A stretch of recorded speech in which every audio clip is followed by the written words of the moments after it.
The age-long practice of open defecation remains a huge public health challenge for Nigeria.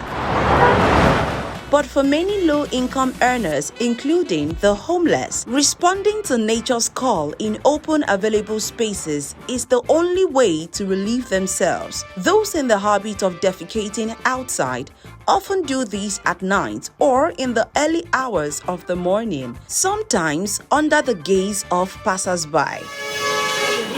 Poverty, lack of access to good toilet and potable water are only some of the factors that have contributed to Nigeria being at the fore of countries where open defecation is still practiced.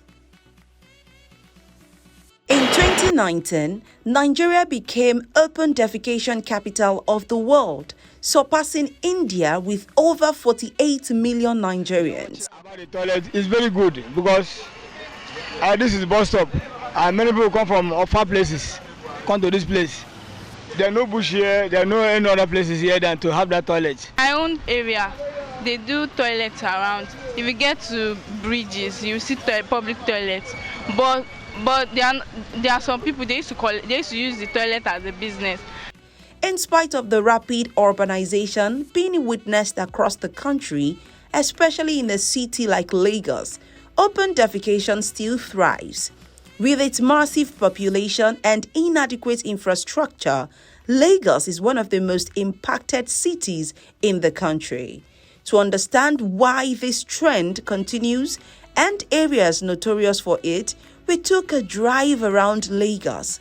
This is the site that welcomed us to the Bega and Ishaga areas of Lagos State. The limited number of public toilets is the reason why we have more of public defecation.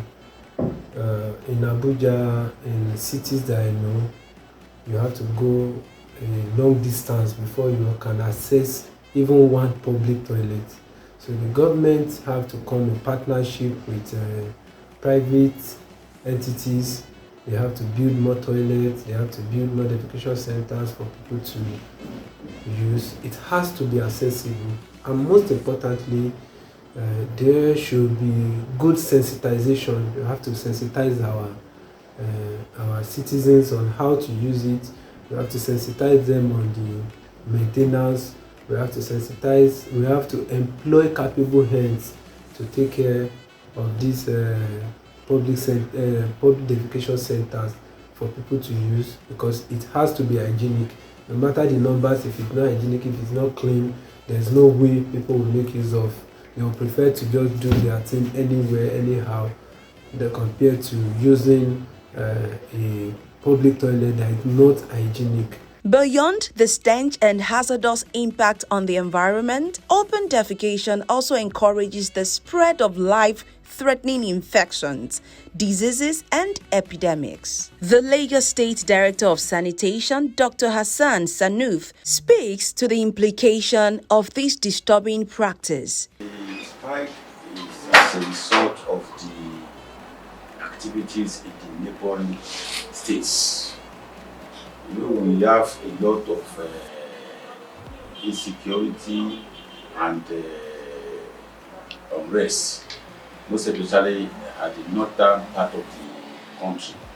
And the safest state in Nigeria today, where people believe once we enter immigration, people coming from these states at a geographical rate,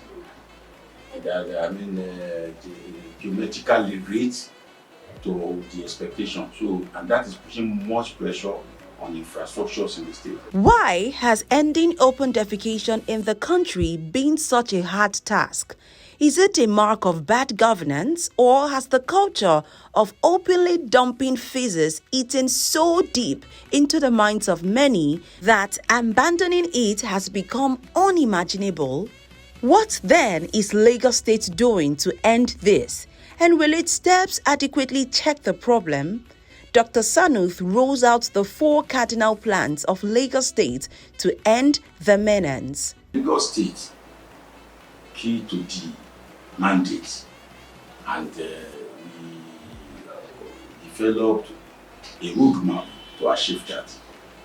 And that roadmap is based on 4 cardinals, as based on the popularity of the state.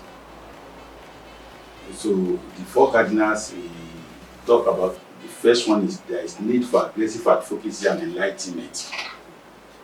And then we realize that there is need to standardize the infrastructure by regulating the operation of open or regulating public toilet operation in the state. And then we also realize that as a result of the regular increase in population, there is infrastructural gap, which are part of those things I said earlier. So there is need for the state to bridge the gap. That is our third focus on the roadmap. And the last is to monitor continuously, evaluate all this, and enforce. So that is the roadmap of the state that we are following. This environmental body has birthed many initiatives and made the provision of sanitary amenities a priority in some states like Jigawa, which became Nigeria's first open defecation-free state in October 2022. The Clean Nigeria campaign is working to improve the number of open defecation-free local government areas in the country, as in July 2023, the Nigerian government declared substantial progress in its mission to eliminate open defecation nationwide. They reported that 104 local government areas, LGAs, across various states had successfully achieved open defecation-free status, but so much more needs to be done. The United Nations Children Fund, UNICEF, says Nigeria needs to build no fewer than 3.9 million toilets annually to end open defecation.